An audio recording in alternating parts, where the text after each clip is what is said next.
tous. Alors aujourd'hui, je suis ravie, je suis avec Christine Bertolu qui travaille chez Cisco. Bonjour Christine. Bonjour Cécile, bonjour à tous. Alors Christine, j'aimerais que vous nous expliquiez bien déjà ce qu'est Cisco et comment Cisco est aujourd'hui vraiment un acteur majeur dans l'intelligence artificielle et celle qu'on nomme générative. Bien sûr, donc déjà Cisco, 40 ans d'existence et il faut voir qu'on est né par le réseau. Le réseau, mais pas que, et finalement on est devenu un vrai expert pour transporter, gérer la donnée.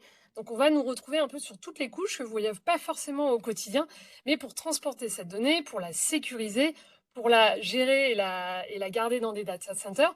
Et ça nous a permis de développer une expertise aussi très forte sur tout ce qui est communication, notamment en temps réel, de la voix, de la vidéo, parce qu'il faut une maîtrise de ce voyage de la donnée très importante.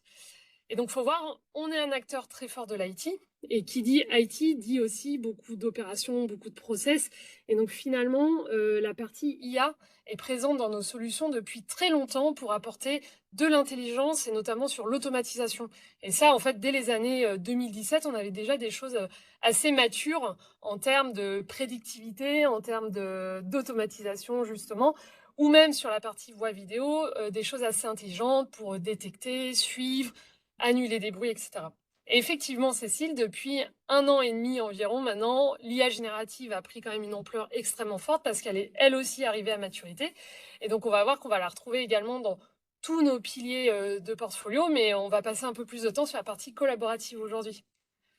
Alors donc ça veut dire que concrètement, donc vous êtes un acteur qui fait des tuyaux en fait du réseau et qui en même temps produit donc des solutions pour que la voix, l'image puisse être nette et sans discontinuité quand deux personnes en réunion en distanciel par exemple sont en interaction. Et donc l'intelligence artificielle générative, comment aujourd'hui elle permet d'avoir une meilleure expérience client? Alors, je vais te partager Ah oui, quelques aspects. Alors, oui. hop, Ah là, c'est du direct, là. Alors c'est là, du c'est direct. génial. Je vais partager. D'accord. Parce que là, on utilise une solution Cisco. Il faut quand même le Oui, dire. alors je continue un peu sur la mise en abîme, mais après on passera dans un mode encore un peu plus spécifique. Je fais une petite option, c'est tout bon. Hop. Comment elle va servir en fait l'IA? On la retrouve. Ce qu'il faut voir aussi, c'est qu'on va la retrouver sur euh, des piliers importants différents. Déjà, la productivité, nous en tant que telle, de nos équipes, comme toutes les organisations aujourd'hui, réfléchissent à l'intégrer. Et ensuite, on va avoir deux grands pans qui sont intéressants. C'est qu'on va à la fois développer des solutions qui vont aider les entreprises dans leur transformation de l'IA, parce que ça demande beaucoup de capacité et d'intelligence, et aussi d'enjeux de sécurité. Mais aussi, nous, on va venir mettre de l'IA dans tous nos produits. Et donc, c'est là où on va avoir des choses assez intéressantes dans l'expérience client, que ce soit celle de collaborateurs, mais aussi, par exemple, dans les centres de relations clients, on peut imaginer beaucoup de cas d'études. Et j'y viens d'ailleurs. Pourquoi c'est intéressant? Donc là, je remets ça juste en perspective, c'est qu'on va pouvoir travailler sur différents aspects. On parle beaucoup des large language models qui vont beaucoup traiter autour du texte, mais aussi d'images fixes, de vidéos fixes, etc. Cisco, avec sa capacité sur le temps réel, vient ajouter ce qu'on appelle le real-time media model.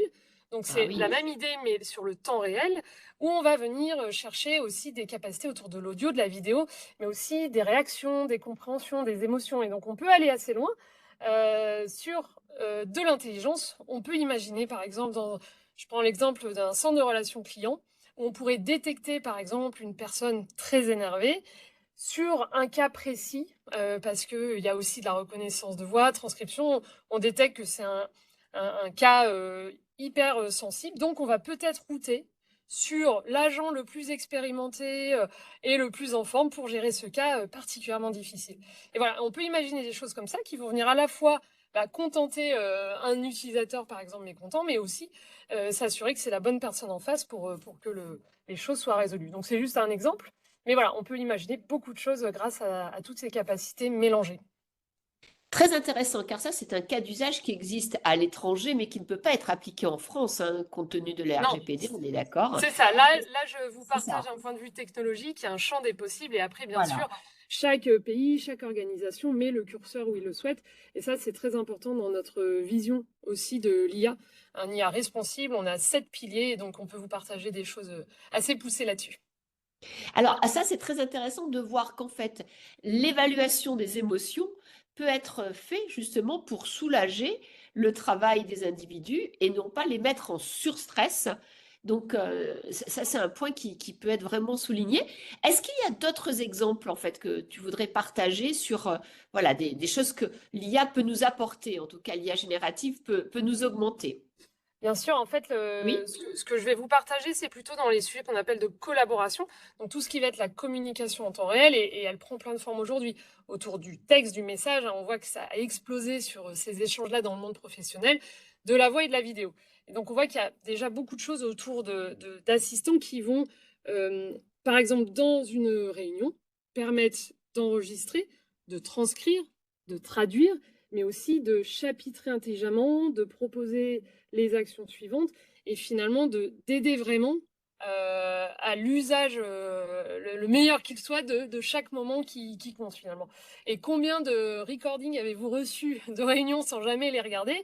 Ben, je vous assure que depuis qu'on reçoit des recordings avec des chapitrages et des next steps déjà identifiés, que l'utilisateur peut modifier, hein, donc c'est quand même, il y a toujours un humain aussi pour quand même vérifier que c'est les bons next steps, et ben, il y a beaucoup plus d'engagement et d'impact sur, par exemple, les recordings. Donc ça, c'est un exemple parmi tant d'autres dans la réunion. Mais je vais vous montrer dans un instant aussi.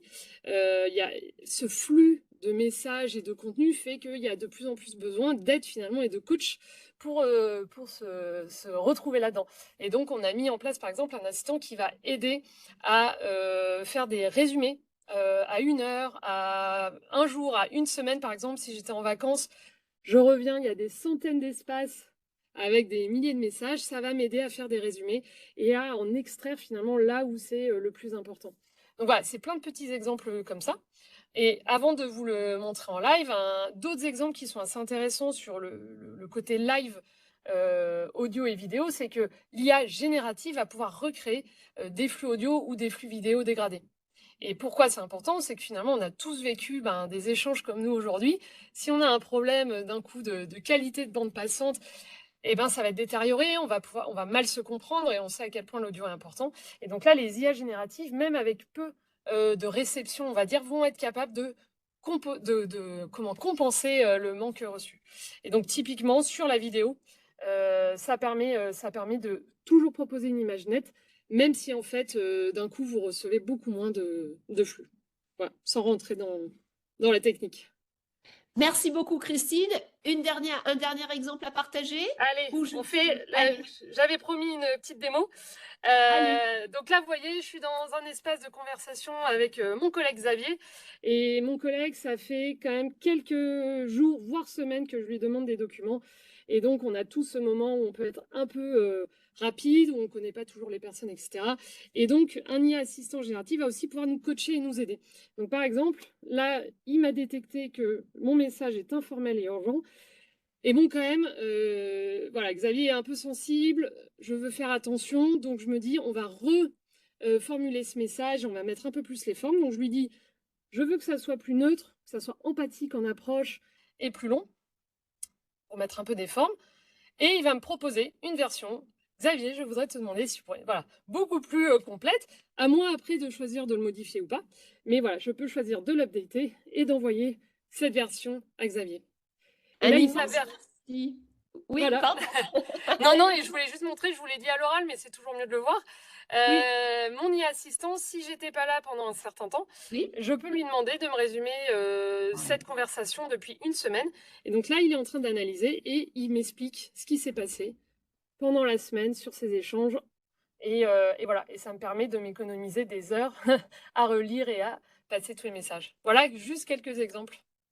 Merci beaucoup, Christine. Excellent. Donc, on résumera vraiment cette vidéo en disant qu'en fait, Cisco, qui est une entreprise de réseau, est devenue une entreprise de services numériques quelque part, que Cisco est donc là pour créer des nouveaux usages pour la productivité, la collaboration et l'innovation avec l'IA et l'IA générative. Dans les exemples que vous nous avez montrés, Eh bien, par exemple, quand on est face à une tonne de mails, eh bien, notre petit assistant virtuel, il va pouvoir nous aider à gérer donc ce volume qui nous stresse et à identifier peut-être les mails les plus importants parce qu'on aura mis des filtres et il les aura bien pointés.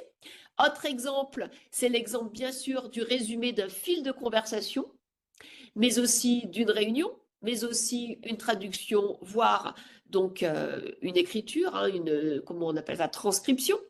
Troisième exemple, eh bien, c'est essayer d'avoir une qualité optimum de la voix, de la vidéo quand on est en collaboration pour pouvoir donc trouver un ajustement et qu'il n'y ait pas de baisse donc de la pertinence et de la qualité.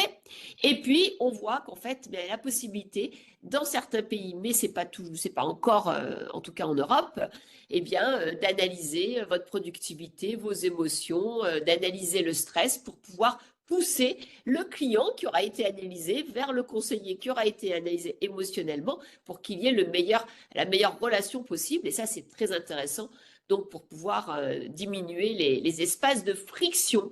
Donc, on peut dire vraiment que là, on a des usages démontrés, des usages vraiment innovants, multiculturels et qui permettent de voir qu'en fait, l'IA générative peut nous augmenter, mais qu'on reste toujours maître de faire ou de ne pas faire. Merci Christine.